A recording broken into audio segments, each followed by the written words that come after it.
Sacred Symbols, a PlayStation podcast, is brought to you by, well, you. If you want to learn how to support our show, go to patreon.com/laststandmedia. Greetings and salutations. Welcome back to Sacred Symbols Plus, a PlayStation podcast supplement. This is episode number 152. My name is Colin Moriarty. I'm joined today by an old friend of mine, someone who I haven't until recently spoken to in some time, and that you guys out there, if you've been in games, haven't seen in some time. His name is Vince Ingenito. Vince, how are you today? I'm good, buddy. How are you? It's good to see you again. It's good to see you too. Thanks for joining me today. I've been thinking about you, and you know this because I emailed you, but yeah. I've been thinking about you. And we'll get people up to speed on who you are and what's happened and where you've been and all of that. But first of all, the audience asks about you every once in a while. And while we'll get into the situation as it stood, I felt like there was just nothing out there. I'm like, what is Vince doing? What happened to Vince? What did people have to say about Vince? And I was like, I don't think anyone's said much of anything. So I reached out to you and I was just like, hey man, I'm just thinking about you. I mean, I don't, and that started a process of us kind of reconnecting a little bit. Yeah. And the idea coming up that you should come on Sacred Symbols Plus and talk and let people know where you've been and what happened and all of that. And so that's kind of the predicate of this podcast. And so you're very welcome here. I mean, I'm glad to see you. And thank you, Colin. Yeah. So yeah, please. So I think first of all, I can't thank you enough for, letting me on. I've understandably, in my eyes, been person non grata, for a long time now. And it's nice to have an opportunity just to say how I feel, say where I stand on things, and kind of let people know what's been going on instead of just hiding, which is what I've been mostly doing for the last few years. So thank you. Yeah, you're welcome. And by the way, I'll say it's up to I don't want to compare their different situations, but I had Philip Mewson on from, who had kind of a downfall. Right, you told me, yeah. And it'll be up to the audience to make their own judgments on everything that we talk about here. Our audience are adults. Some people are not going to like this interview. Some people are going to like this interview. Some people are not going to like that it's even happening. That's just the way it is. So I wanted to kind of lay that out as well. We want to have all sorts of conversations, all sorts of different voices. And this is an interesting story. Yeah. So Vince, let's go back. All right. Okay. And let's catch everyone up people that don't know you. Sure. I've known you for, I don't know, it's got to be almost 10 years now. Close to 10 years. Yeah. Yeah. It's crazy to think that, right? And I had known you from when I was at IGN. And I was the editor of IGN PlayStation, and you were freelancing for us, and you ended up kind of growing into a larger and larger role, and eventually became an editor at IGN, and are one of the only people that I was really very much, I think, if not responsible, very much pushed. I was in a position of power to push. You are more than in a position to say responsible. You helped me a great deal. Well, I'm glad, because I felt like you were a good writer, a great writer. You had a great command of gaming, and especially I was intrigued by your fighting game Bonafides and all of that. So let's go back and introduce, before we get into all the nitty gritty, let's introduce you to the people that don't know you. Who are you? Where did you come from? And how did you find your way into video games? Sure. So as you know by now, I'm Vince Ingenito, and I'm originally from New York. And I lived in New York for most of my life until I kind of experienced a big kind of title change in my personal and professional lives. And I said, you know what? There's nothing tying me here in New York anymore. Let me go and head out to California and go from doing service and sales and food, just typical retail jobs that you do to get by, And then I said, you know what? Let me try to make a dream happen. I've got the freedom. I've got the time. Let me try this. And yeah, I started freelancing for IGN, and then I met you, and really that was a big part of my path forward. Until I started freelancing for IGN, I had not done any kind of games journalism or game industry work at all. I'd only been in retail, food service, management, hospitality, that kind of thing. And so I gave it a whirl, and things worked out pretty well. You pulled for me a lot. You gave me a lot of work. Other editors at IGN then started giving me a lot of work. And then after a couple of non-starter tries to get an interview, you were able to get me to the table. And I got hired. Let's see, I'm trying to think of the exact year that it was when I was hired. I think it was 2000 and I want to say it was 2014. Yeah, I think that's right. I think it was like August, September 2014 is when I started, and that was after freelancing for about 2 years, on and off. So yeah, and then from there, kind of things went as everyone kind of knows. You eventually, yeah, we were there together for a while. That was a short but sweet time in my career. And then eventually, you and Greg moved on, created Kind of Funny. I went on to become kind of a fairly large part of the reviews process at IGN. I was never given a title, but I was working directly with the executive reviews editor to kind of manage the reviews, production line, do a little of assigning and a little bit of watching the production schedules, and most importantly, editing other editors' reviews for post. And that's how things were until the very end. So I must say, I remember, I guess this must have been 2012 is when I feel like I met you in person for the first time. Yeah, Cause I that's think right. it was in That's Santa about right. Monica. Mhm. And I was with Andrew Goldfarb, who's now at Sucker Punch, and well, we had met you, you were there. You might've been there with another outlet or something, but I was. we were seeing PlayStation All-Stars. And That's right.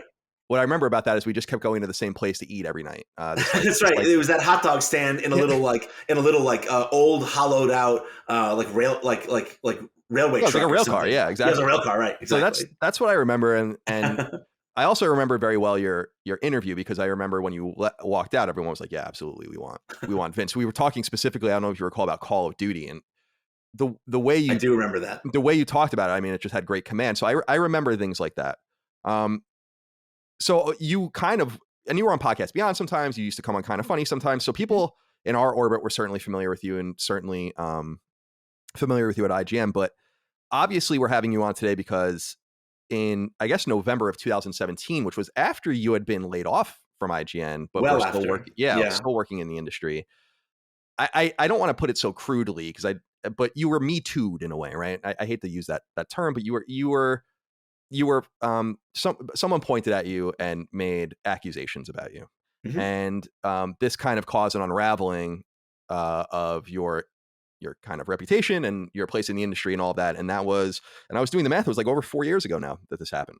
Yeah, that's correct. And what I wanted to investigate with you, Vince, and you know this, and I'm just letting the audience know, is that I wanted to investigate the idea with your story as the center of this idea of excommunication, and you wielding it as a weapon, and when it's appropriate and when it isn't. And I think what I want to kind of come to terms with, at least for our audience at the end, we don't have to talk about it here, but what I want the audience to walk away from is with this is just like an insight into what happened from your point of view, and also whether or not that weapon was wielded too much as a cudgel, where we stand on levels or situations like forgiveness, second chances, and all those kinds of things, and more. And also about severity or not severe. In fact, I want to talk to you specifically about this Vox article I found. Oh, really? Yeah. Uh, That's interesting because you may actually show me things that I've never seen at a certain point, and it's totally okay to show me this stuff. But at a certain point, I actually stopped reading coverage because it was a little bit. I get it. It was a little bit difficult. So all right. So let's go to. We're gonna have to move around the timeline a little bit, and I've tried to organize this in my mind. But we'll start with the accusation, and we'll work backwards. Then we'll work forward. So Sure. I dated it as November 10th of 2010. I'm sorry, 2017. The going public of the accusation. Right, exactly. That's important. Yes. That's an important point. Yeah. IGN editor, who I only knew briefly. I knew her in person, but I don't really Uh-huh. remember many interactions with her, so I can't speak to her one way or the other. But her name is Callie Plague. I think that's how you say her name. Plaguey. Plaguey. Mhm. And I'm sorry, Plaguey. It's okay. And she made an accusation that you were inappropriate towards her. Mhm. So let's go to that point. Sure. Because you had mentioned that this is actually kind of a public microphone for an accusation or a series of accusations that were made behind the scenes. Correct. Yeah. So let's talk about that. Let's talk about what was specifically what you were specifically accused of, and just take it from there. So go over that real quick, Vince. You wake up Sure. November 10th, 2017. You Mhm. had already known that this happened, and I'm sorry I'm going on a little long. I just want to make sure No, we're it's being very okay. careful Yeah. and fair. Yeah. So November 10th, 2017, you wake up, you see this online. What's happened? Um, Before I answer the question, if I may, Please. um, my biggest worry about doing this today, and I just want to get it out of the way in, up front, is I didn't come here to talk and have anyone feel sorry for me. Um, I might get a little emotional at points, and like there's certainly been some difficult moments throughout the last 4, 6 years, over this entire event. But I didn't come here for anyone to feel bad for me. Um, I came here because I want people to understand exactly how I feel about how I made Callie feel, and to talk about the topic of excommunication and how it works and how it doesn't. But nothing I say here is because I want to either countermand or talk down her experience, how I made her feel, um, or to suggest that somehow I feel like I'm on the right side of history or something like that. I don't want that to be anything remotely in anyone's mind. Um, yeah. So Okay. Yeah, I totally understand that. with that having been said, um, that was a difficult day. Um, I was working on a project for a consulting agency that I've been working with for the last few months at that point. Um, and I was in my den, and I walked into the living room, and Kirsten, my wife, then girlfriend, um, she said, "Babe, she's like, you want to take a look at this?" And she handed me her phone, and she was showing me the tweets where Callie was publicly, discussing what had transpired between us a couple of years. Well, not a couple, maybe at that point, like about a year and a half prior. And I just froze, and I don't know really exactly how to describe how I felt in that moment.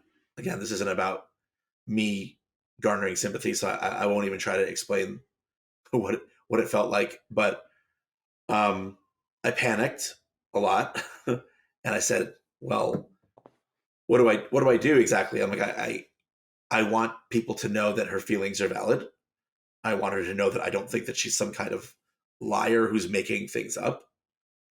Um, but I also don't think that this angle of me being some kind of a predator who intended harm upon her is really true or right. So I'm like, I want to head that off because I want things to be on the up and up. I want to apologize for what I've done, which is to, say things that were inappropriate to her that made her uncomfortable without the intention of making her uncomfortable. And then, but also at the same time, protect this burgeoning career I had at that point in consultancy that was starting to make me a nice amount of money and was about to become something that I could feed my family off of, year round. And I didn't want to see that go away either. So I went over to my computer, I sat down, and I typed out my Twitter response. It wasn't the best. Well, let me stop you there because I Yeah, have your response up and I want to get to that. But sure. just for people that are unfamiliar, because I had to go look this stuff up too, I didn't really remember. Um, Callie, who was your public accuser, noted in part, and just is just what she said in part, so Hmm. people understand. She says in 2016, while I was working at IGN, former IGN editor Vince Ingenito, Vince had been laid off at this point. We'll get into that. Hmm. Sexually harassed me and one other female employee for months. The harassment in my case includes uncomfortable compliments like guys don't like skinny girls, you're perfect. Manipulative and abusive comments. The guys he assumed I was dating were all boys, you need a real man. And overtly sexual comments. When I was your age, I can go all night. He then put his hand on my arm. I just want one more night like that. And you were reported to HR at IGN when you still worked there in June of 2016, she claims, but that Hmm. you were but IGN basically had come out and found you both at fault. That was the corporate finding. And you guys were kind of, oh, I'll let you, if that's not appropriate, I'll let No, you it's cut it's in. not. It's just it frustrates me that that's Yeah. the way it was handled. It And just so you guys frustrates me. had worked together for 6 more months or so after that, but not in sync. You guys have just dealt with each No, other we when you had decoupled to. completely. We Right. had, we contributed. We collaborated a lot up until that point, and then at that point we stopped collaborating for obvious reasons. Yeah. Right. And then she ultimately left and went to GameSpot. She thanks Hmm. specifically Sam, who I know, Sam Claiborne, I know very well. He Hmm. I helped Sam get his job back in the day too. He's a good Sure. guy. Yeah. And so she thanks him, and then she moved on to GameSpot. She's now out of games journalism, and I think she works at Nintendo. Yeah. Now, the comment you had said, and I want you to talk a little bit more about this. You had tweeted Sure. this, a series of tweets, which you later deleted. And Well, I deleted only one of them because I had oh, I'm sorry. erroneously let someone's personal info. I Oh, had right. I showed a remember that actually. screenshot of Right. a conversation I had, and Right. I left someone's personal info in there, which was fucked up. And I was, again, nothing about my response was good. I was scrambling, wasn't thinking about things like that. Realized the error afterwards, and then reposted with the personal information Right. blotted out. So let's get into that. So that's, and I'm Sure. sorry that I'm jumping around. I'm just trying No, to it's okay. foundationally set this all for the audience. So the accusation happens November 2017 about something that happened that IGN had dealt with in 2016. You hmm were laid off and now working in consultancy, and hmm that's where this all found you on November 10th. And then we're Yes. talking now about your series of tweets. Now, talk to me a little bit about your response to this, because it's all anyone ever heard of you from you, I think. And I think that was what was the biggest surprise to me. As I Googled around, not that I was like using fucking LexisNexis or something, but as I'm I'm Googling going to see if I around or can. whatever. I'm actually going to see if I can bring it up for myself as well. Okay, cool. So we have this. We went and got the someone like had a website of it all up because of the scarcity of the tweets and information generally. So talk Yeah. to me a little bit about this response, because I remember this response, and then that's all anyone found. So when I was going, or that's all I found. So that when I was going and looking for you and like what happened to Vince and all this, it was literally, this was the only primary source I could find, and it was I almost disappeared unbelievable. after this. Yeah, I Yes, disappeared after I this. could tell. So Yeah. yeah, talk to me about this. So, so when I said that, like, I ran to my computer and was like, okay, well, I have to respond to this in some way, and I've got 1,000 different conflicting feelings going on here at once. Like, first of all, like, this response is not sufficient. Like, I'll just say that. I think, given how terrified I was of like losing everything I had built, how re-experiencing like all the shame and remorse that I had already felt over how I made Callie feel, and um, just all of that at once was a lot. So I was like, really, it was difficult to find a way to put this all together. Um, but my goal was, like I said, to acknowledge Callie's feelings, make sure that no one thought that I felt that there was some kind of deception, or because a lot of guys, a lot of shitty guys like to say that, oh, people, when they say these things, oh, they're lying, girls just lie, like. Right. And I didn't want anyone to think for a second that I think Callie had lied. Callie Plaguey is not a liar. um, I know she must have not considered me as much of a friend as I considered her, but I think I knew her well enough to know that Callie Plaguey was not a liar. um, and so nothing she said was a lie. It was how the things that I said made her feel, and that could never be anything but valid. Yeah. So that said, I wanted to acknowledge that her feelings were valid, and that I was sorry for how I made her feel with my actions and my words, but also that I did not think it was a proper. I don't think it was fair is a rough word, but I didn't think it was accurate to say that I had some kind of intentional, predatory, abusive, intent towards her. That's not. Nothing I said to Callie ever was said in the air of trying to hurt her or trying to manipulate her or get one up on her to get something out of her. And it should also be Not ever. clear, because I just want to clarify this too. I mean, you can clarify it one way or the other, but I'm pretty sure the answer, you didn't touch her, assault Never, her, anything like never, that. So I want to never. be clear that that So was I never do. accused, nor was that what happened. I'm glad Right. you bring this up, because the only thing about, and this, you could chalk this up to, like, there's a lot that happened and a lot of exchanges between her and I over the course of our friendship.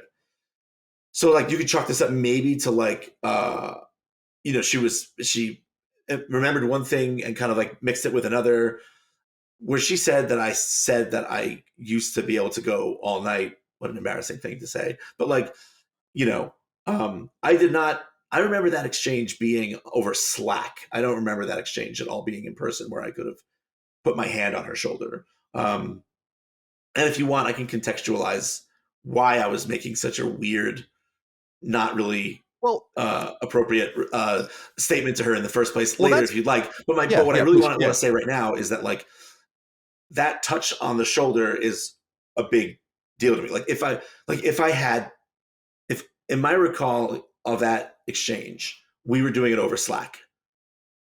If it was in fact in person and I had touched her while saying that, that's like very cut and dry, like not okay. You know what I mean? Like to me, you know what I mean? Like that would be very clearly, some kind of like an intimation of like, wanting come on to pursuing her in some way.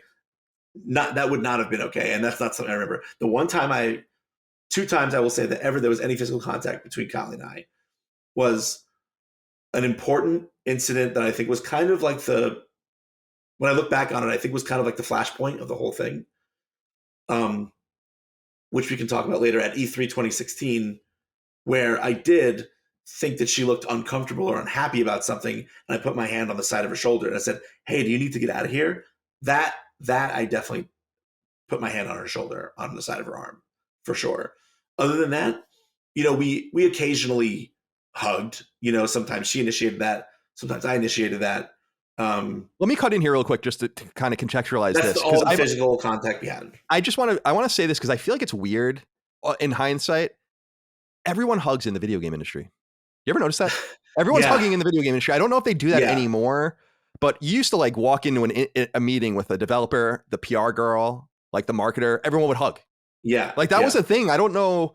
That might not be so anymore. So I just wanted to throw out that it It was wasn't. becoming less so when I was Yeah. when you left and I was kind of doing things there. It was slowly becoming less so. But what I will say is that like something I didn't like, for some of the young women at IGN when I was there is, yeah, Mm. you're right. That was definitely the culture, and that definitely made them uncomfortable. And I was definitely aware of that. Like I Yeah. had Yeah. Sure. conversations with Callie about Well, that. You it's know what I funny you mean? say that because I bring it up only Like, because I brought it up to people too. Just not like we should make an actionable thing about it, but I'm like, what? Because I'm kind of, you know me. I'm kind of like, I yeah, don't, and I'm like, why is the expectation that everyone's going to hug each other when you walk? Like it, it's just to me. I'm like, that's so. So I just wanted to throw that that out there. is weird. That No, was I something agree. that always stuck out to me. I'm like, we don't.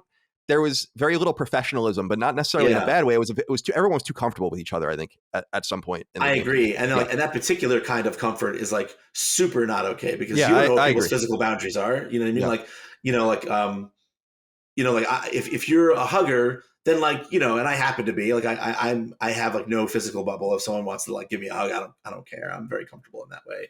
But like, can you imagine how violating it feels when someone's like very much to themselves, very much doesn't let people in definitely. their space, and someone just like, hey, like Definitely. that's I always thought about that, and I still think about that sometimes. I was just one of those weird, you can random people. yeah, Anyway, so um, I just wanted to contextualize that because like yeah, it's that not is like you wouldn't see if you went to like fucking Merrill Lynch and saw two people hugging, you'd be like, but right. like in IGN, it wasn't necessarily that, So I wanted to No, just throw that out there. Yeah, and again, like that went both ways. Some days right. she was like, she'd see me and be like, hey, and, kind of hug. And sometimes I would do that, hey, and sometimes, but that was pretty rare. We weren't like big huggers. Like, and Mm. honestly, once she and I had a conversation about like I approached her and I was like, you know what? I realized that you don't actually hug the people that you seem like you're actually friends with at the site. Like, and I was like, I feel like it's something you do with people who you think you have to. And she was like, you know what? You're right. And I was like, okay. And then from then on, I never went in for a hug after that ever again, even though I hadn't really done that very much to that point. It was pretty much, like I said, kind of both ways. Sometimes she'd be like, yeah, hug, or sometimes I would. But like after we had that conversation, I was like, no, that's just not a thing she likes. She just does it for, you know, Like the for social appearances. moray, the The social social more. Right. moray, Right. exactly. The Right. social contract hug. Right. But I was like, nope, Which is not cool. And which is not cool, right? but Which is the not bigger cool. thing I want to kind of probe with you is this idea, because you had brought it up earlier, is like, what was the nature of your relationship? Because I've had many different kinds of relationships with people, and it seems like the line is objective, right? Like I feel like with most people, but the lines seem to be more subjective here, where you were interpreting these lines differently, these social lines differently. Where did this kind of R-rated or I don't want to say X-rated, but R-rated commentary, NC-17, whatever kind of commentary, how did that fit into your relationship and to your Mhm. friendship? And like, what was the motivating factor behind that for you? Sure, sure. So yeah, I mean, I think it's very fair to say that like what I came to, and I can't speak for Callie. Like I don't know her feelings. Like I don't know exactly as for having come on here to like illuminate the topic a little bit for people, there's a lot that I still don't fully understand, and have had to, for my own desire to learn and become a better person and try to gain something out of it, I've had to do a certain amount of projecting about what I think she might have been feeling, So, please, everyone, anytime you hear me talking about what I think Callie was feeling or what her thoughts were, that is totally just me. It's my best guess. There's no way I can know that that's what she felt. So, but that said, yeah. So, Callie, I'm a very cautious person when it comes to boundaries, because with anyone, men or women, because I don't ever want to trample people's boundaries. That's like one of the worst things a person can do to me. And so like I'm always very cautious. And over time though, I would kind of see her interactions with some other friends of hers or other people at the site, and and I'd be surprised by how candid they were in certain ways. And on more than one occasion, she kind of would egg me a little bit and be like, yeah, like I'm not as like a super appropriate as you might think I am. And she'd give me examples of like conversations she had with other with other coworkers, and I'm like, oh, okay, that's how it is. All right.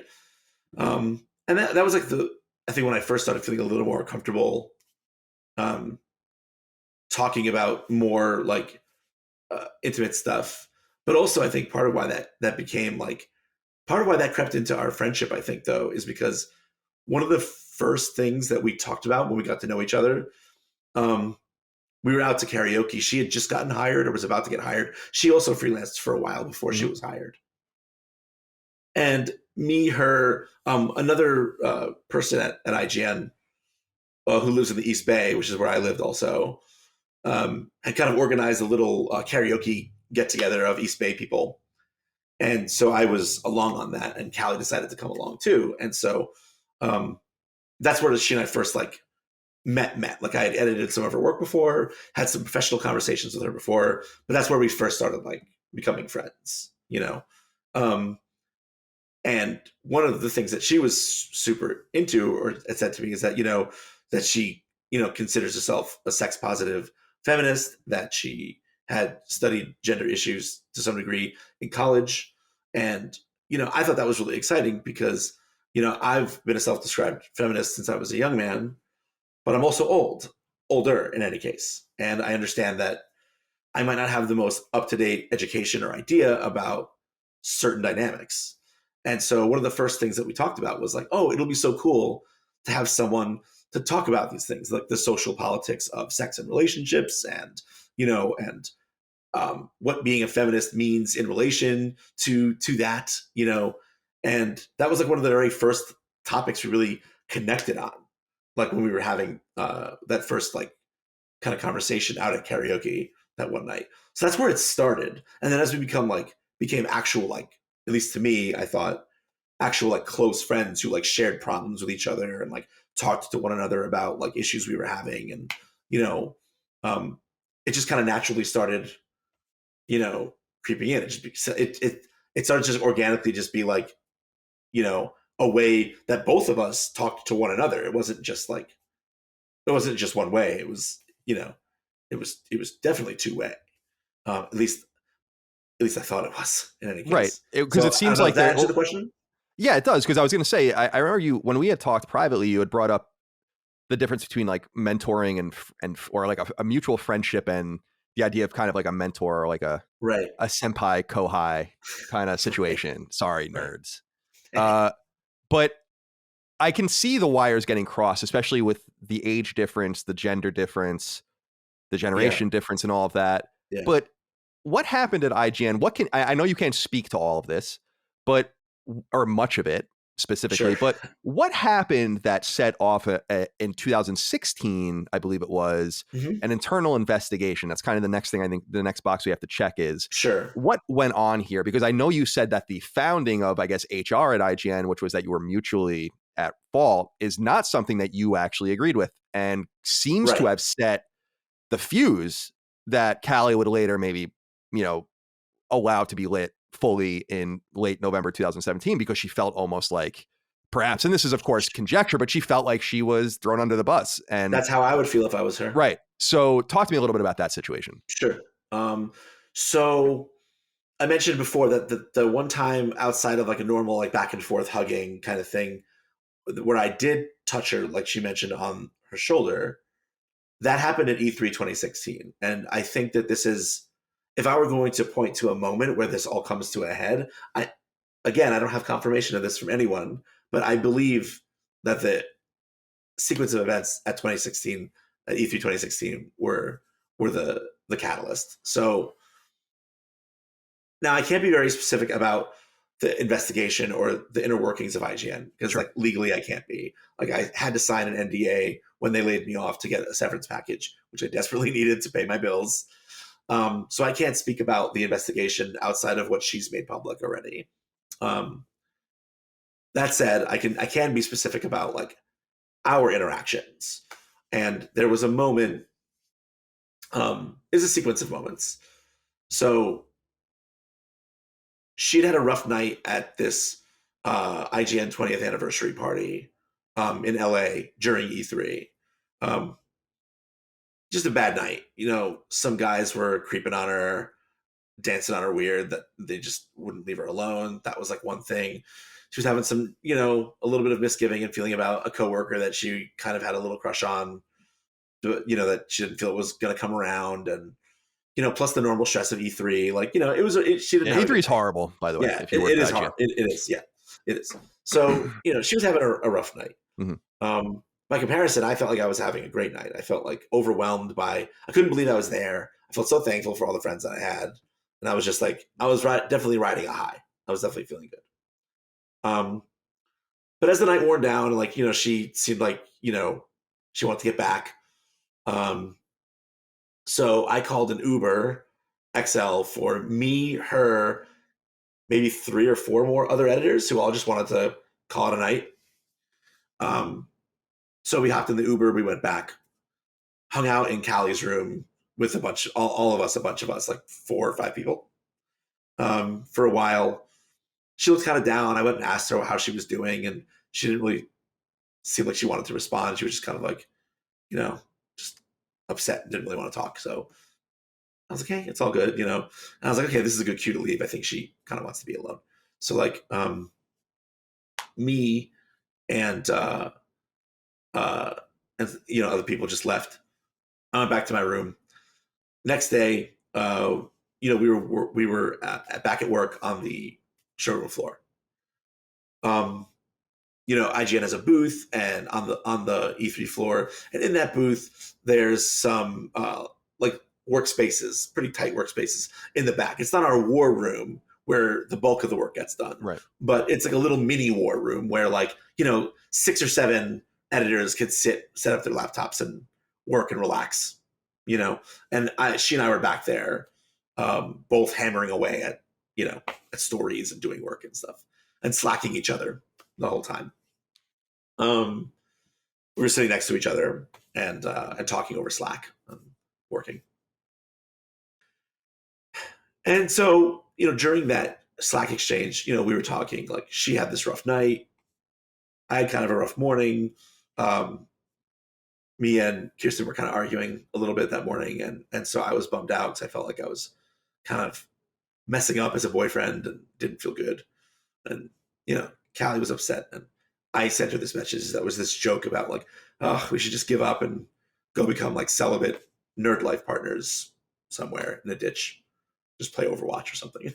Because Overwatch had just come out like a few months ago. Right. We were both like really into it. And so I, you know, and she was like, haha. She's like, yeah, well, you know, at least we have Overwatch, you know. Whatever. That was that. You know, nothing more came of that exchange in the text, in the Slack. And then like a little bit later, you know, someone came in and said, hey, you know, we're breaking down the booth now. It's time, the show's over, you know, it's time to go. So we were like, oh, okay. So we packed up our stuff. And we're walking out of the booth, and she looks really not okay, you know. And, you know, my wife, you know, suffers with anxiety. I'm, you know, I'm manic depressive. And And I know that Callie had sometimes been prone to little panic attacks and bouts of anxiety too. And so she looked like, to me, like she was about to have an attack. And so that's when I did what I said. I put my hand on the side of her shoulder. I was like, "Hey, do you need to get out of here?" And what I was thinking is that was the year, and I put this in my mind. That was the year that E3 started doing the AFK lounge. I don't know if you've heard of that or you know what that No, is. I was there that year, but I don't remember that. No. Okay, so they set up safe spaces where people who are overstimulated, feeling Right. anxious, have some kind of mental health need, or just need to take a break for whatever reason, or they don't feel safe and they need to go somewhere where they can be alone. Can go and maybe seek, if they want to talk to someone, there's volunteer counselors there that can talk to you. It's a great Cool. resource. I don't know if they're still doing it, but I thought it was amazing when I heard that they were going to do it in 2016. And so I kept it in the back of my head, both for myself and also when we're worrying, like, if Callie had a panic attack, I could always try to, like, tell her, hey, that would be a good place to go. So yeah, I put my hand on the side of her arm and I was like, hey, are you okay? Like, do you need to get out of here? And I was like ready to just go to the AFK lounge, just escort her there and like drop her there and just like have her chill, and have everything she needs. And I'll never forget this. She pulled her arm away from me, when I put my hand on her arm, and she was like, no. And she starts tearing up and she's like, I just want to be left alone. And I was like, and she turned and she walked away. And I was stunned. I was like, oh God, what did I do? Like, I must have really upset her or something. So she walked away towards like a group of like some other editors. And I was like, okay, well, I don't want to walk by her, make her uncomfortable if she's unhappy with me right now for something. So I said, I'll just go like another route out. And so that's what I did. And there's a lot of very specific stuff that happened in there between everything else. There was moments where it seemed like maybe we were okay. There was other moments where it seemed like we weren't. But I could definitely tell from that point on that something was wrong. So, okay, so E3 June 2016, that was my last E3, ironically. So later that summer is when she talks to HR at IGN. It was almost immediately after. Oh, immediately after. Okay. So what happened was, we part ways. Oddly, like I was at an intersection, like right outside of the LA Convention Center, while on my way walking back to the war room. I mean, it's been 5 minutes since this moment happened, and I got a text from her apologizing, saying that she's okay. She's sorry she blew up like that. And I hadn't even gotten a chance to text her back when I heard her and some other editors catching up to me behind, and they were like, "Hey," but I felt so bad at that point, and I was like, I don't care what she says. I've upset her. Like, she could, like, she might want to like try to cover that up and like not and pretend she's not upset, but like, I'm like, I know I've upset her at this point. So like, I'm not really feeling like engaging.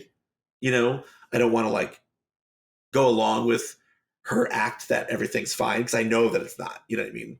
I know she's trying to do that because she doesn't want things to be uncomfortable, but like, I'm like, so like we were all walking back to the war room. I walked like ahead of everyone else. I was kind of like didn't want to engage. Pardon me. No, please. And we got back to the war room, and everyone goes inside. And I'm like, yeah, I'll be inside in a second.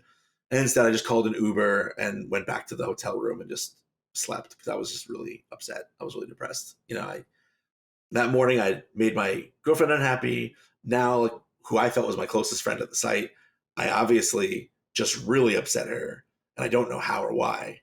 And I'm like, I'm just feeling horrible about myself. I'm like, and so I was like, you know what? I'm just gonna go sleep. Just try to sleep it off. Not going to go into any more specifics after that because it's like you can get lost here for an hour about me talking about like all these little like sub interactions. But basically, the run of show from there is we leave LA. I find out through a friend that my suspicions are correct, that she is in fact uncomfortable and unhappy with me. And so, not even knowing why or exactly what it was, I immediately text her, "Hey, I'm so sorry. It's come to my attention that someone it's come to my attention that I said or did something this week that really upset you, and I'm so, I don't, it doesn't matter which individual thing or things it was, I'm sorry, and if you need some space, I understand. And and she texted me back. She's like, thank you for acknowledging my feelings. I think some space would be good. I said, okay, that's no problem. And then I asked her, do you think you can tell me like anything specific about what the thing was that I said or did that really hurt you? Because I'd like to never do that again.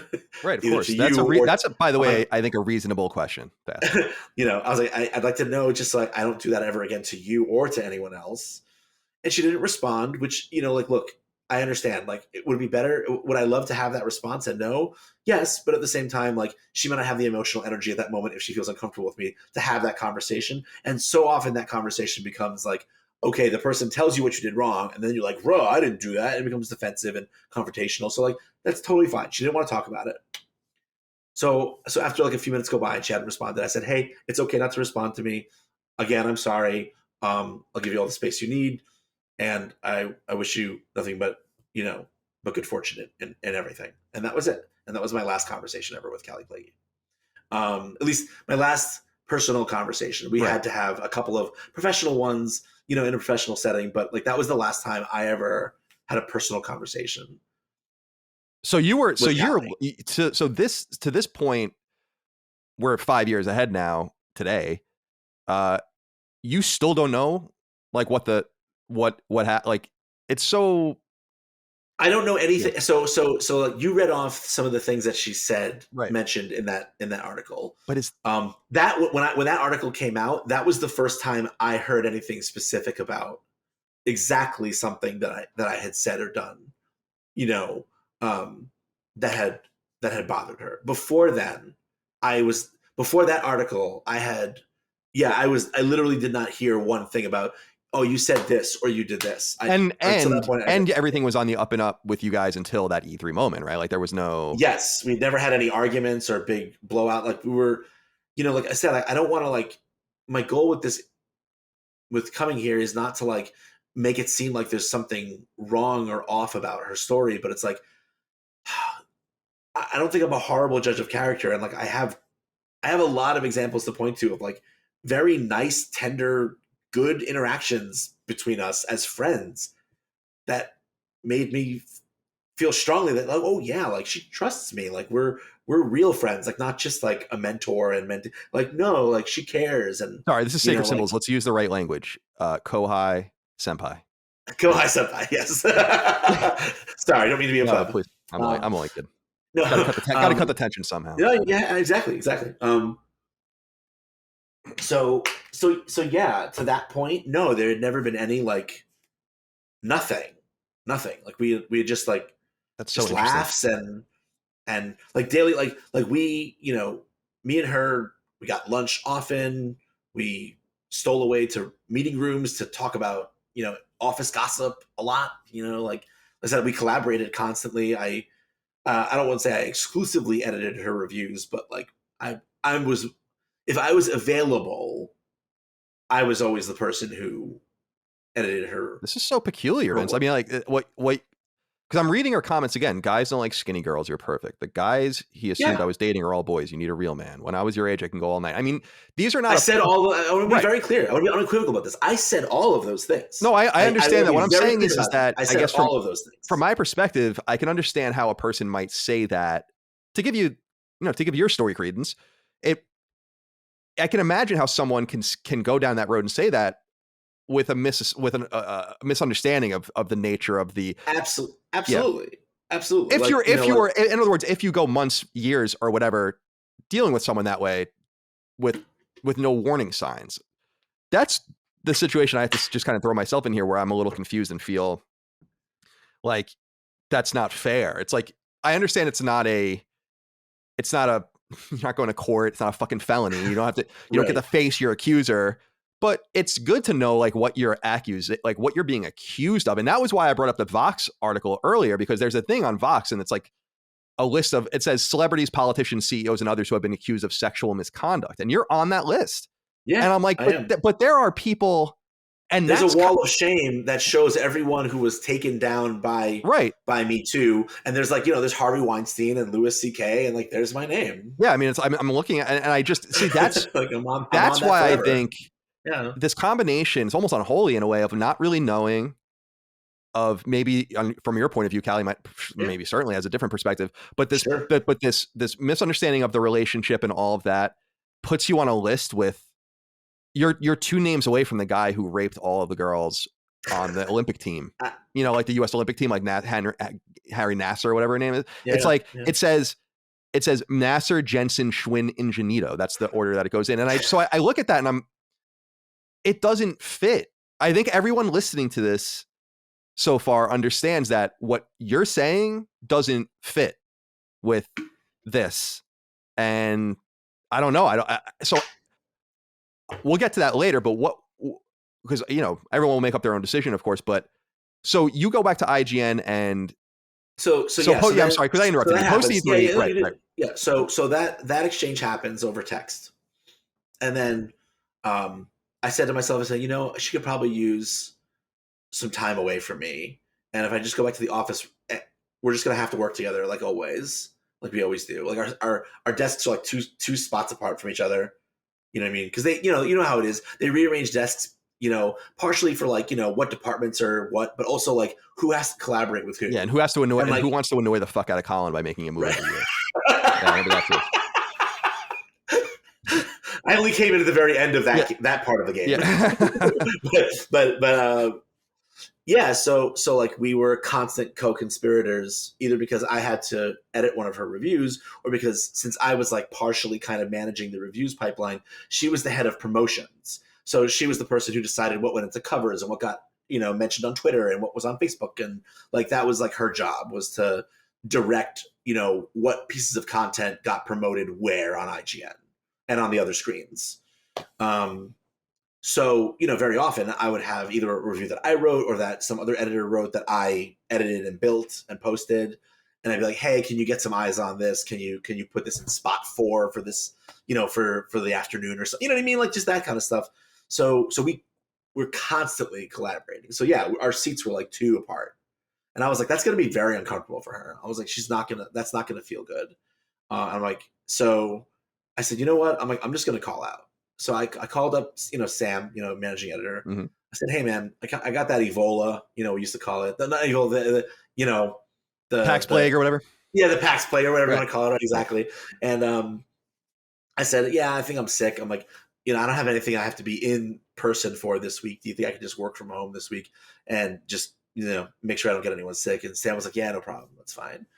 So that's what I did. I worked exclusively from home for the first week, hoping to give her some some much needed space. And then the following Monday, I came back into work. Again, we had no contact, and I sat down at my desk. I opened up my emails, and yeah, there was an email from HR saying to please, come to HR, and I did, and that's when the investigation started. So like literally like, 1 week after E3 2016. So she notes, because I know you can't get into the specifics, but she notes publicly later on that and as we had noted many times here, or several times, that you guys were ultimately found by HR to be kind of co-conspirators, as it were. Sure. And I think this is important, because I think this is an important point I want to make, and then I want to kick it back over to you. Mm-hmm. IGN, I worked there for 12 years. And I know it better than almost anyone. I mean, I probably don't know it now at all, but sure.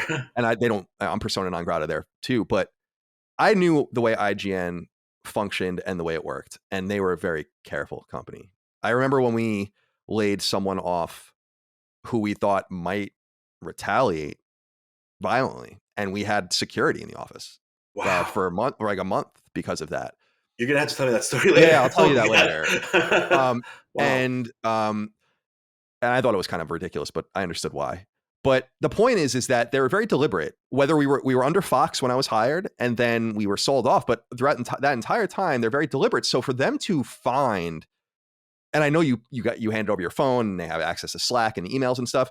For them to have found that you were both at fault, I know that this bothers you and you think that this is the major point of contention that set Callie off ultimately in November of 2017. But from my perspective, Vince, I must say that I find that kind of compelling, because who would not cover their own ass than HR and their own lawyers? I mean, if they're not, they would have found, I think, against you if there was anything indicating that. Do you agree or disagree with that?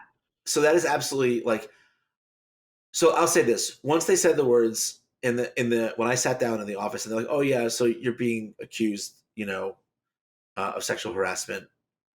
I was like, instantly my mind switched into, so this is how it ends. It's over. I'm like, it's just over, because I thought to myself, I'm like, it doesn't matter whether I know what I did or I don't. It doesn't matter whether I'm like, I thought to myself, like, the right thing, like legally, if they want to protect themselves, and protect Callie, the only thing they can do is just get rid of me. You know what I mean? Like, I almost kind of resigned myself to that once the investigation began.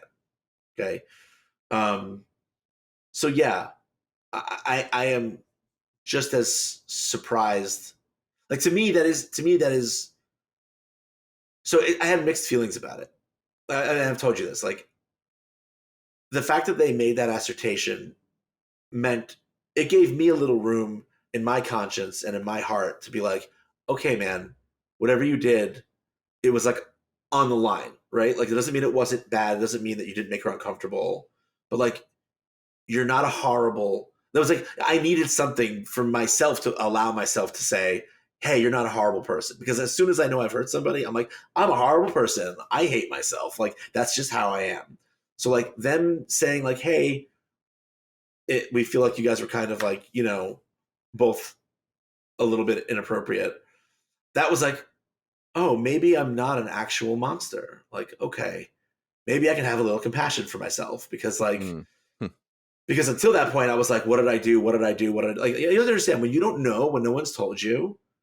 Okay. And then like I told you, there was this party, this 20th anniversary party the night before that she was really depressed after. I know I had a couple of drinks at that party. I don't get drunk, but I know that I had a few drinks at that party. I'm like, what if I had more drinks than I remembered? What if I did something stupid? I was like, what the fuck did I do? I was so worried. I would imagine. I would imagine so. I must have done something horrible. I mean, Yeah. I was like, to sour our relationship as I saw it. I was like, I must have done something so unconscionable, and all throughout the investigation, that's what I just kept wondering to myself. I was like, what did I do? Like, what did I do? Like, what did I do? Like, what was it? And so at the end of it, they were like, oh no, we think both of you were just acting kind of, like you said, co-conspirators, being a little inappropriate. I was like, okay, at least I know that it couldn't have been something like that I couldn't ever forgive myself for. Like, still not good. I made her feel bad and I made her feel uncomfortable. But, that was a slight reprieve for me of going like, okay, at least I didn't do something that I don't remember, or something that was terrible that I can't ever forgive myself for. Well, this is what I think, though, Vince. I got to underline and circle that, because it's important to decouple your feelings about what you did and your feelings about Callie taking the blame with IGN's finding, nonetheless, that you were both at fault in some way here. And I'm not saying they were right or wrong, but I again just want to reiterate the careful nature of American corporatism. They would not found that if, like, I imagine, Vince, if there was one period out of place or T uncrossed in those slacks, you would have been fired. And I just feel like that's got to be said. So I feel like that is an important part. Nonetheless, I know you but let me ask you this. No. I was going to say is I appreciate you saying that, because, the running trend for me, and like, you can keep this in or cut it or whatever. No, we're not going to cut anything. But something I want to say is that, like, the running nature and dynamic of the last like 4 years of my life has been all the people around me who love me trying to convince me that I didn't do something horrible. It's been like me feeling like I must have done something that I'd forgotten or that I missed to have had this happen and to have hurt her so much. and all the people around me trying to be like, no, no, no, no, no. Like, look at the investigation. Look at what came up. Look what didn't come up. Like, you may be guilty of being like awkward and clumsy and oversharing, but you're not this thing. And like, so I have trouble agreeing with people who say, look, there's proof you're not horrible. But it's also, it's nice to hear. Well, I mean, because no one knows for sure, right? Except for you two, like the exact specific dynamics. We can't put a VR headset on and be there. But that is an important clue, I think. And it's just one that can't be ignored. They might have made the wrong choice, but nonetheless, I want to point that out because I just think that is important, but nonetheless was unsatisfying enough for her to come out later and make those accusations, which I suppose is her right to do. But what happened with you at IGN after that? So you were given your kind of reprieve or whatever, yep. And then you floated on, but you were eventually laid off. But you were laid off cycle, which I remember because IGN, for people that you missed this too, thank God for you, is that IGN used to have yearly layoffs. We had a whole cycle. You can predict them. You can like set a fucking calendar by it. Right. And they stopped happening after Fox sold us. And so when I found out you got laid off, I was surprised by that because I was like, laid off? What the fuck does that mean? Where is everyone else that got laid off? Because usually it would happen in like groups of 10 or 20. Right. So what ended up happening towards your end of your time at IGN? And do you think that this had something to do with it?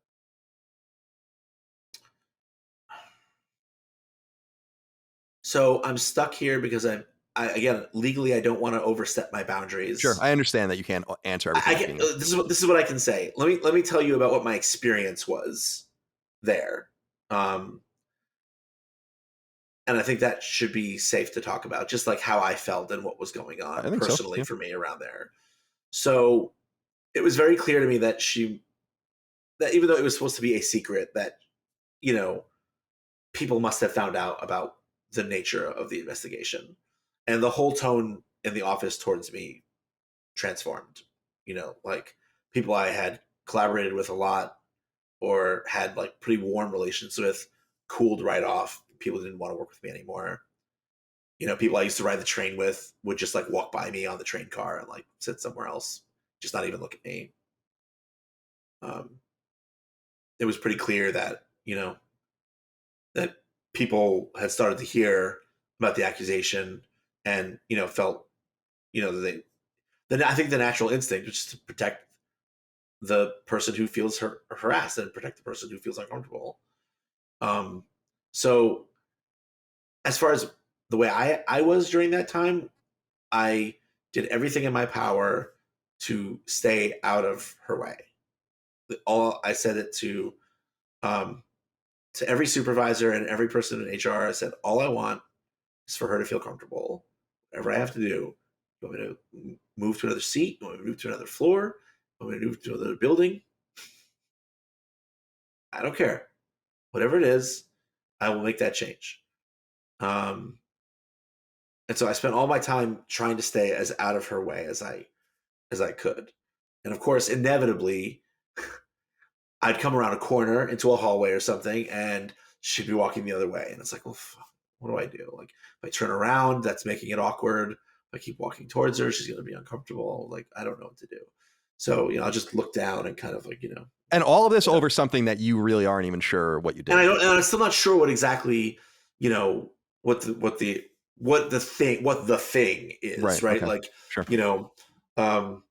And so and that made it even more so that I just wanted to avoid being anywhere near her unless I had it to be for work, because I'm like, if I don't know what it is and I haven't picked up on it myself, I could be doing it right now. Like, I don't know, like there's no way for me to know. I could be doing it, so I just, man, that's a huge missing component of this. That's a huge, it's like watching a moon orbit a planet that doesn't exist. It's like, that's a big piece of it. What's in that gap? It's like, what's like now it might be something. Gravity is pulling.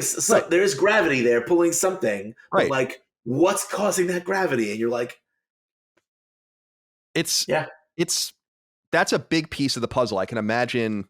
Now she might say, and I haven't talked to her, but she might say like, dude, here's what it is. It's this. But you would think that that would be known by HR or in the investigation or whatever. And that's why I wanted to bring up what she had specifically said over Twitter, because I don't want to say that's it, because that's not appropriate, obviously. But that's why I brought up the comparison to the Vox website, where I'm like, but now it falls into this, it's like this pachinko machine where no matter it hit bangs off of all these different things, it just ends up in the same container and you don't know who did what. And I find that to be unjust. I mean, I hate to say it. That's one of the reasons why I wanted to talk to you as well. Do you share that point of view?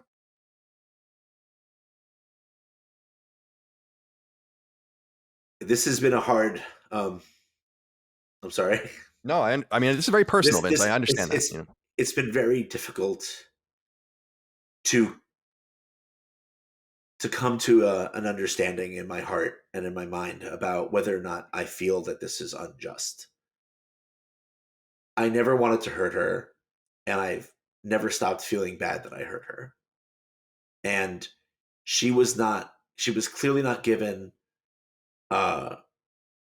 she wasn't given the comforts and actions of the company that employed us that she needed to have in order to feel heard. And so when we feel like the system doesn't work for us, we don't have much of a choice other than to work outside the system to get the justice that we need. Yeah. So I think that's what she did from her point of view. Yeah, exactly. And so I can't ever say that someone who feels hurt and abused and ignored and not helped, I struggle to say that it's unjust for someone to seek justice for themselves. At the same time, I can't in good conscience say to look in the mirror or look in this camera, say to you, say to anybody, yes, I deserve to not be able to work anywhere. Yes, I deserve to be looked at as a sexual predator for the rest of my life. Yes, I deserve to worry about whether my son, who has the same name, is ever going to Google his name and see this and have questions. No, I don't think that is particularly just. No, I agree, because I don't know, because Callie says now in her writing that it was after this E3 situation, HR talked about it, that she was feeling sick and she was nauseous, and that ultimately she claims that's why she ultimately left IGN to go to GameSpot, which is a nice vertical move for people. It's right down the street from IGN. So, and frankly, I understand her feeling all those things. Yeah, and frankly, I went to GameSpot a couple of times to interview when I was at IGN too. So it's not particularly uncommon. It just didn't go anywhere. But so she ended up there, and then now, did she leave before you were laid off, or was it? Yes. Okay. So the order of to I guess to get the practical part of it clear, some months after she leaves voluntarily, for a position at GameSpot, and then I don't remember exactly when that was, to be honest. I think it was like maybe 2 or 3 months after the whole thing. Could be longer. I'm not sure. It's kind of a blur at this point. But and then in March of the following year, March 2017, yeah, I'm laid off. And like I said, there's limits to what I can say. I'll broadly speaking, what I will say is there were not any disciplinary issues for me at IGN during that time. There were no more incidents, either with Callie or anyone else. There were no performance issues that I was, or anything like that. It really was just a laying off. It was, they brought me into a room one morning in March and said, "Hey, I think it's time to part ways. And, sign here if you'd like a severance package." And that was really it. Like I said, what I want to separate out here is yes, I cannot be specific because of the paper that I signed. I also want you to know that if I could be specific, you wouldn't know any more than I just told you. Huh. Yeah, it's interesting because that's the other thing, is that they almost seem laying off is in the United States is substantial, because that gives you access to Cobra, unemployment. So they could have fired you and fucked you. So they chose not to do that as well. So I feel like there's all these little pieces and I'm sure the audience is seeing this too. There's these disparate pieces of the puzzle that I don't know, Vince. Like and to connect the pieces of the puzzle a little bit, yeah, again, like skirting the line of not wanting to get myself in any kind of legal trouble. One upside of laying someone off is that in exchange for a severance package, they may or may not need to, like, not be homeless. They have to sign an NDA that says they can't talk about anything that happened there. yep, I signed one too. So I mean, not that I was accused of anything, but we all, to get my vacation time and stuff, I had to sign some shit. So very American corporate bullshit as well. But you're let go of IGN. Callie's over at GameSpot, and now you actually find your way. You and I are not really communicating at this point, but so I didn't know any of this was happening at the time. But you find your way into working in like the more shadowy and gray part of the industry, which is really fun, which is consultancy. Yes. And shit ton of money to be made in consultancy. Oh yeah. And these are like, for people that don't know, it's like there are firms and groups and people that will come in and look at a game and give developers notes, mock review the game, tell them what's wrong with it, get an alpha build, and do all these kinds of things. There's a lot of money in it. And so you found your way on that path. And so you were actually, as you noted towards the beginning of the conversation, you leaving IGN was kind of serendipitous, right? Because it opened this new door that would have been much more lucrative for you. Yes, much, much more. And it was going great. Like I got, I got the news that I was laid off, signed some papers, like whatever, went to my desk, got my stuff, said goodbye to people. And then I got on the train, Pittsburgh Bay Point, back to BART, on BART, back to Walnut Creek, where I was living at the time. And I was sending emails on the train. I was like, to people in PR that like I trusted, that I felt like had probably been maybe hoping to poach me one day. You know what I mean? Mm-hmm. And I was like, hey, I'm available. Is there anything? I didn't even know what kind of work it would be. I was just like, I just knew that I was broke. I had been short paying my rent in Walnut Creek, which was $2,800 a month for a 1-bedroom apartment. I literally couldn't even afford on what I was making. So I was short paying the rent every month, and I was like backwards like $10,000 on rent or something. And and so I was like, well, this severance check that I'm gonna get isn't gonna nearly cover it. So I was like, I need to get right back on the horse. So yeah, I started sending out emails like on the train. And before I was back to Pittsburgh Bay Point,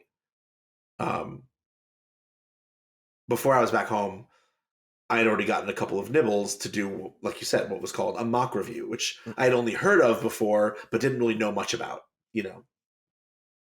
And yeah, that was the start of something really great for me. Like it started with just a couple of publishers that did that with me, and then it turned into more and more, and then a firm, caught wind of my work and started using me on a freelance basis, and that was like, I spent 2 or 3 months with this one firm, and that was like the most money I've made in the shortest amount of time in my entire life. Like, I believe like it. I went from being in debt, all this credit card debt, like so. After I was laid off, the first thing I did after I got, like, the next day, because my last paycheck hadn't come yet, so I was like, well, I still have an income stream to prove it. I was like, let me get a new credit card because I'm gonna need it. So like I went out to Chase and I was like, yeah, there's my income and here's this, and got like a $15,000 credit limit, like, credit card, because I was gonna need that to like buy groceries and get us moved. You know what I mean? And survive for who knows how long. I didn't know how long it was gonna be till I got work again. So like I pretty much maxed that card out during the course of, of our continuing to live in the East Bay, and then our moving costs and securing a place to live in Wisconsin where we moved to, plus all of our bills and expenses. Yeah, no, I pretty much maxed that card out. And then like in the course of like 2 or 3 months, I wiped all that debt out and had a ton of money in the bank that I didn't even know what to do with. And I was like, oh my God, life's turning around, like maybe this is good. I'm like, I'm in a part of the industry that's confidential. So like Callie doesn't have to worry about like randomly hearing my name or like seeing me around industry events. So like it'll be good for her. She'll get like the healing she needs.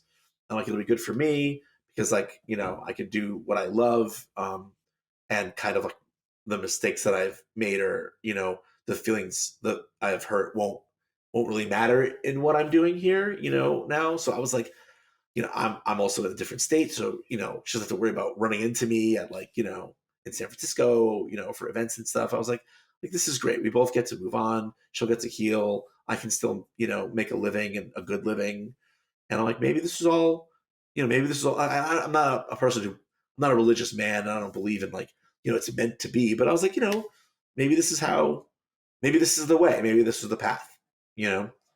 Um, so yeah, that's basically what happened. Is I was with this consultancy firm, and we just did a job in Sweden, and they told me like, hey, we the one member of the group had said, hey, I think we need to think about bringing you on full time. I'm going to pitch that idea to the other guys, and you know here's what I'm thinking. And he gave me some numbers, and those numbers sounded outrageous to me. They were like double the highest amount that I'd ever been paid in my life anywhere. And I was like, are you kidding me? Like, yeah, if you Yeah. could convince them to do it, like if they feel they see that value in me too, I'm like, I'd be honored. I'm like, absolutely. And I know the people you're talking about, we won't say who they are, but Right. it's a great compliment to get work with them.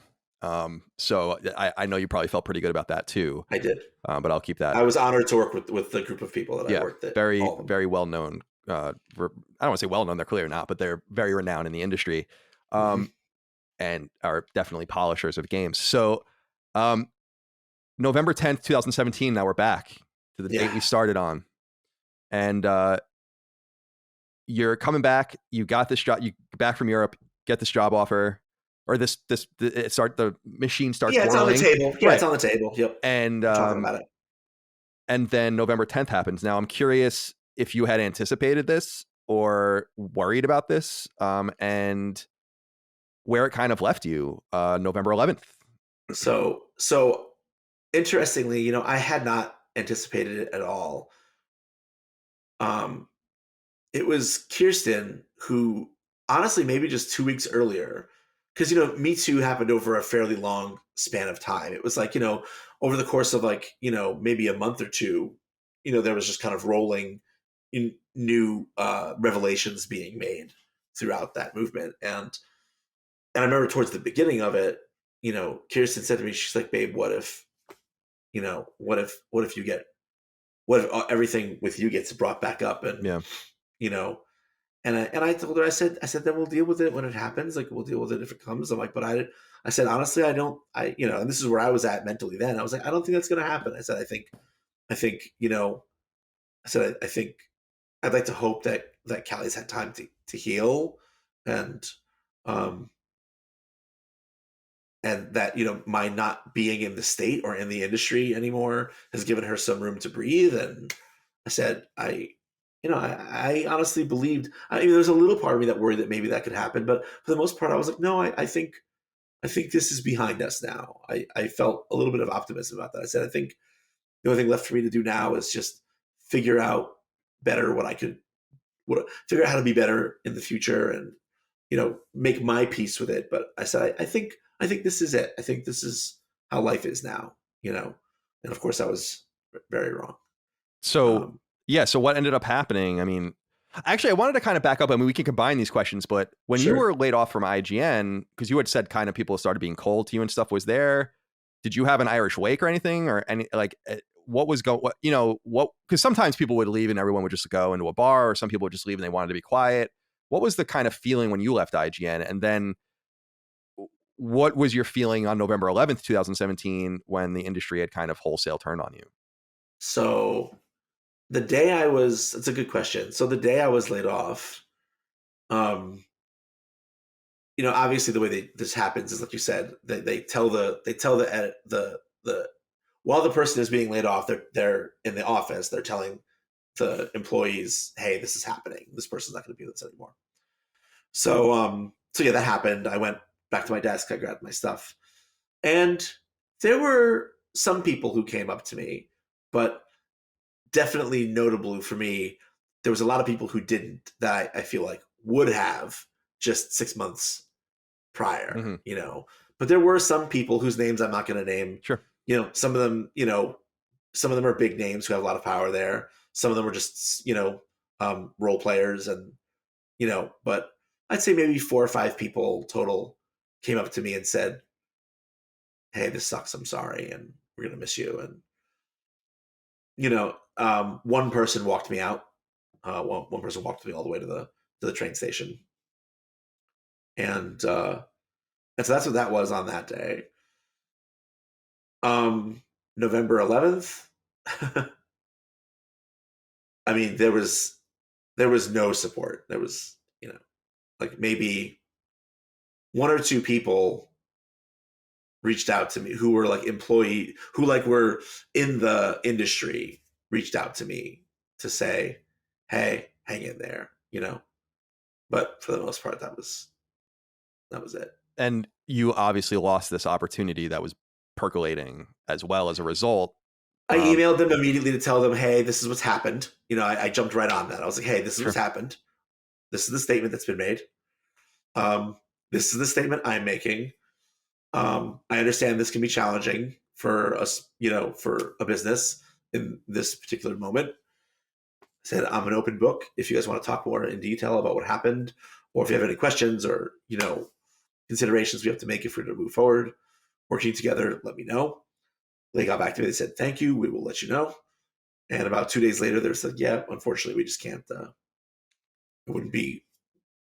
We all have too much at stake in this company, and we can't fail.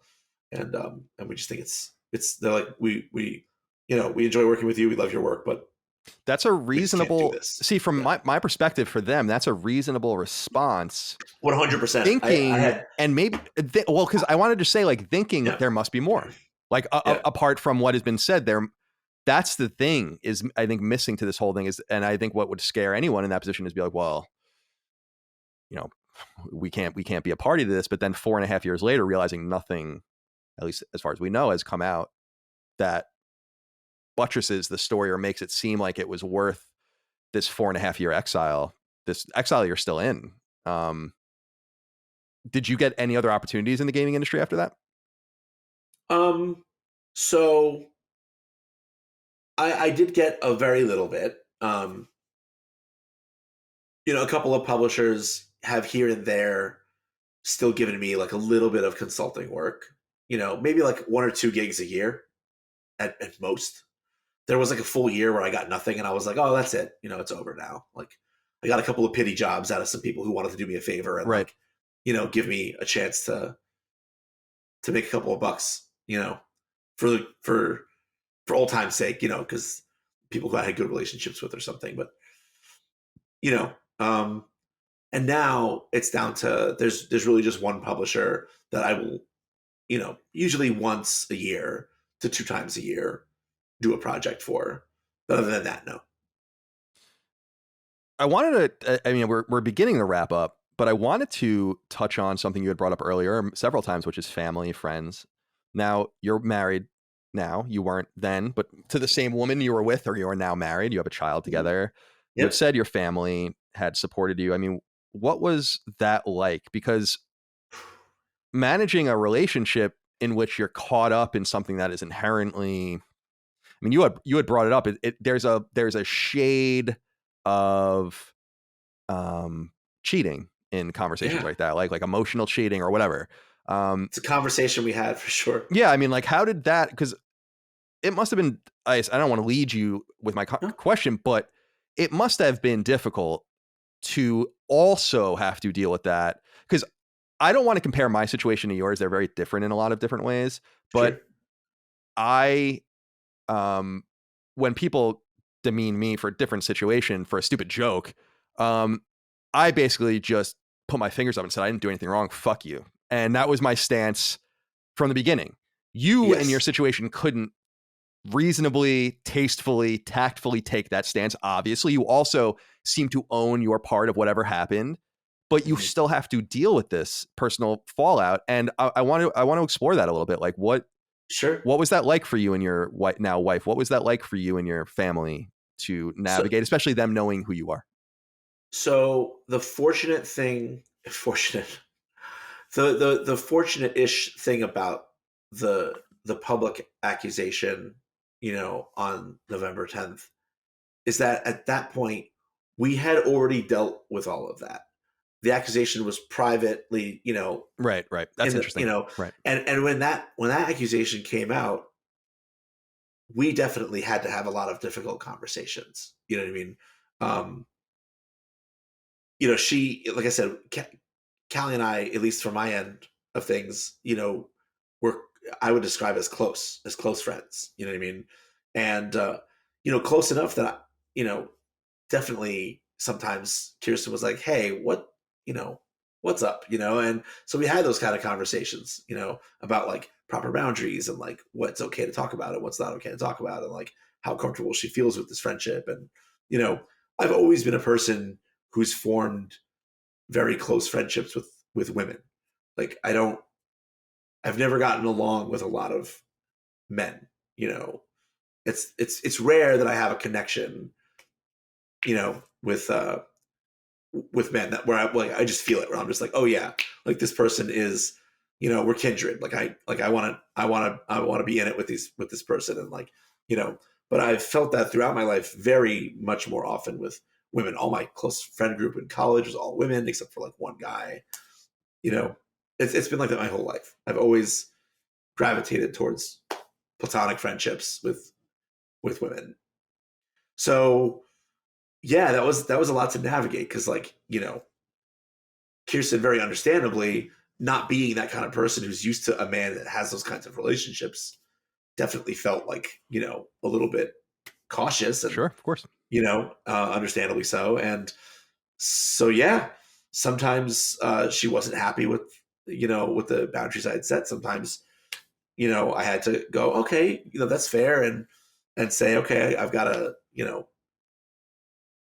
rein in the closeness of this friendship a little bit. Um, but we had done all that, thankfully. We'd had time to do that after the private accusation. Like once that came through, she was still there for me, but also it brought up more of these conversations like, hey, you need to really reevaluate how you relate with women and whether or not that's healthy for our relationship and for yourself. Was And I there? was like, that's fair. So that was part of the work I was doing. I was going to ask, did you ever have any other run-ins in like your professional life in this regard? I know that there was one other woman that was in on these accusations who I didn't know, but I guess was kind of Yes. she was a player towards it, but not involved in it, right? She was more of like a You know teammate. what? I want to say, Let's I don't want to be, I'm not trying let's to be take rude. Yeah. Go. No, you're not being rude. Yeah. Let us take a minute because I think it would be wrong not to address Okay. this particular thing. I want to make it clear that I've tried to keep this person's name out of this because I already made the mistake of including their name once by accident, Right. and it was hurtful for them, understandably so. So I have not brought her up not because I am trying to hide from anything she said or to make it seem as if her feelings about the things that I said and did are not important also, but more because it's very clear that she does not want to be embroiled Sure. in this stuff. Right. If you know who this person is, fine. I would not like to bring her name into No, this yeah, that's why I didn't bring it up either. right And I actually went and looked for She's her. been through, Callie's obviously been through quite enough, Right. but so has this other person. Right. And I would way prefer not to have them dragged in again. I drugged them in once by accident. No, I totally would understand. not And like that to happen again. I went and looked because I went to look for her. I don't know her at all. I never met her, but I went and looked for her Twitter account and it's gone. So like she might just be off the grid really? completely now. Yeah. So I was like, okay, I don't know, because I thought maybe she would have some texture in her own Twitter account at some point saying something, but I didn't see anything. But so you were able to sort it out though, like with obviously. We were yeah, California was just like a tough chapter in our relationship. I think she would agree. Yeah. It's like she had moved there because my career was there, but like all the contacts she had made were in around the nursing, world in South Carolina where she finished her degree. And so, it was either she stays there to like find work and get the ball rolling, and then we're long distance for another few years, or she comes over to San Francisco and kind of starts from scratch so that I can continue to have my career. And that's the sacrifice that she made. Right. And so, that's already hard. And then, she's stuck in the apartment looking for jobs, trying to rub two sticks together to make a fire. Yeah, I remember talking to you about her. While I'm off living my best life and enjoying my dream job, right? And apparently becoming really close with this young woman, and yeah, that's tough. It's tough. Yeah, it's tough. So she was rightfully, not always happy about that, and like, look, I want to. It's a good place for me to say, like, one of the things that I did have to really learn is that, like, maybe it was okay when I was in high school or when I was in college to have these kinds of, like, really intimate platonic friendships with women. Maybe that's just not okay now. And maybe, and like you can say that's sad or that sucks or whatever. Like, but like, maybe that's just, to me, that was the lesson I think it was important for me to learn. Just that dynamics of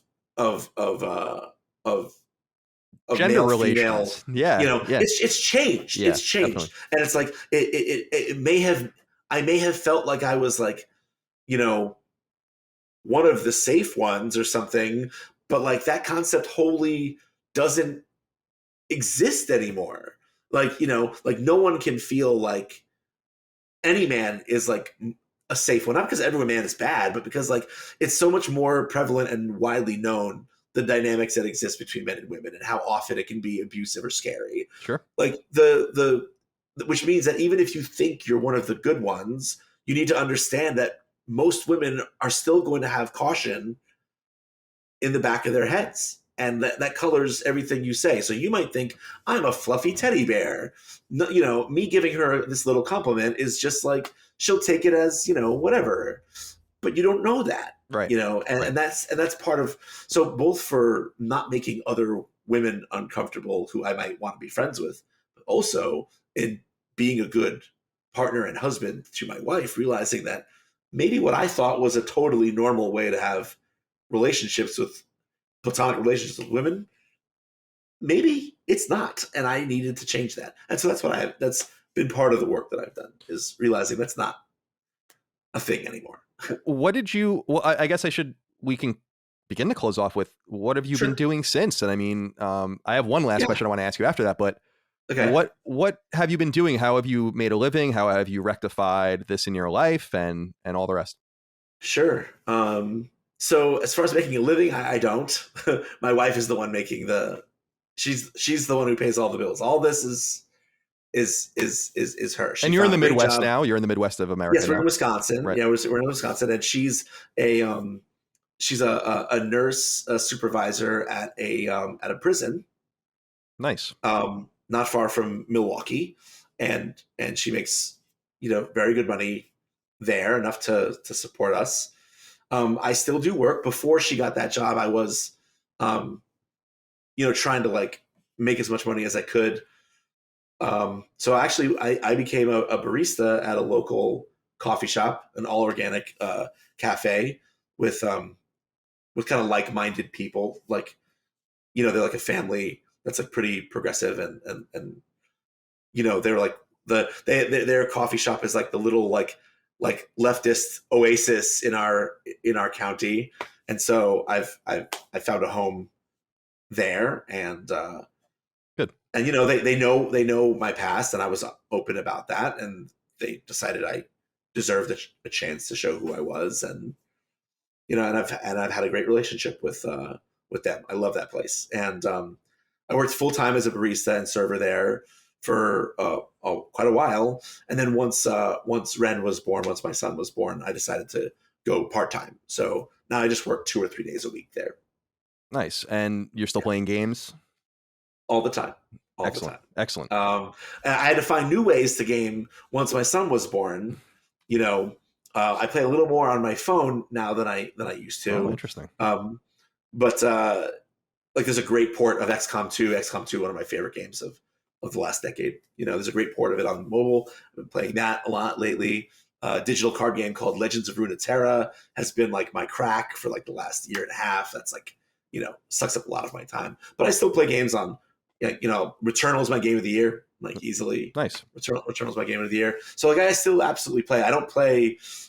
I used to be able to say I play like probably 50 to 70% of like all the major, big releases, but now it's a much smaller percentage than that. But games are still in my heart, and I still in my business. Like whatever I still do.